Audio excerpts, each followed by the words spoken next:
अस्सलाम वालेकुम, कैसे हैं आप लोग। Welcome back to my channel. तो आज जो लोग मेरे चैनल पे न्यू हैं या जिन लोगों ने पहली बार मेरे चैनल को ओपन किया है तो मेरी वीडियो को लाइक और चैनल को ज़रूर सब्सक्राइब करें। तो आज मैं आपको लोबिया की दाल बनाने की बहुत ही अच्छी और आसान रेसिपी शेयर करूंगी। 5 से 6 प्यालियाँ मैंने ले ली हैं दाल की और सेम क्वांटिटी में डबल हमने पानी ऐड कर दिया है कुकर में। और मसाले आप लोग अपने हिसाब से डाल लीजिएगा और 1 घंटा के लिए हम लोग कुकर को चढ़ा देंगे हाई फ्लेम पे। तो यहाँ पे मेरे पास थूम है।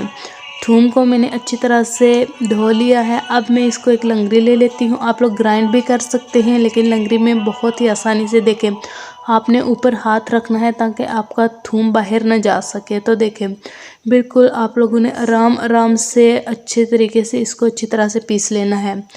तो आप लोग भी अपने घर में ऐसे ही ट्राई करें। उसके बाद मैं आपको बताती हूँ जो बहुत ही मेन स्टेप है जिसकी वजह से लोगों की दाल ख़राब हो जाती है। तो चलें, कुकर को 1 घंटा हो चुका है। अब मैं इसको खोल लेती हूँ। खोल के मैं आपको बताती हूँ कि ये गल चुकी है। तो देखें हमारा आधा पानी सूख चुका है। तो दाल भी हमारी बहुत ही अच्छे से गल चुकी है। तो अब मैं आपको वही स्टेप बताती हूँ इम्पॉर्टेंट। आपने दाल को किसी खुले बर्तन में डालना है। इसी वजह से लोगों की दाल जो है वो ख़राब हो जाती है, यानी कि पानी अलग और दाने अलग होते हैं।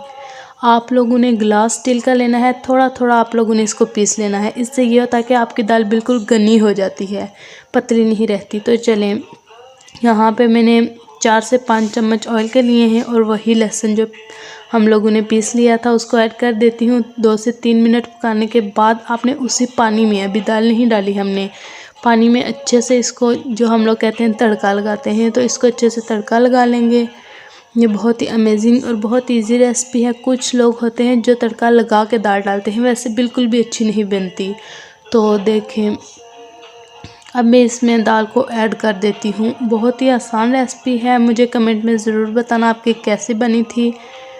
तो वैसे भी ये हर किसी की फेवरेट ही होती है दाल, खास करके ये चावलों के साथ बहुत अच्छी होती है। अगर आप लोग रोटी के साथ खाना चाहते हैं तो इससे अच्छी मज़ीद भी भून सकते हैं, लेकिन हमने चावल बनाए हुए हैं तो उसके हिसाब से मैं बनाऊंगी। तो देखें दाल अच्छे से गल चुकी है। और एक और मेन स्टेप है कि जब आप लोग दाल इस तरह से बना के बस आप फ्लेम को ऑफ कर देते हैं, नहीं, यहाँ पे आपने लास्ट पे जो 5 से 6 बॉयल आने हैं वो बहुत ज़रूरी हैं। यहाँ पे मैं सूखा धनिया डाल रही हूँ, तकरीबन 5 से 6 स्पून होंगी मेरे पास।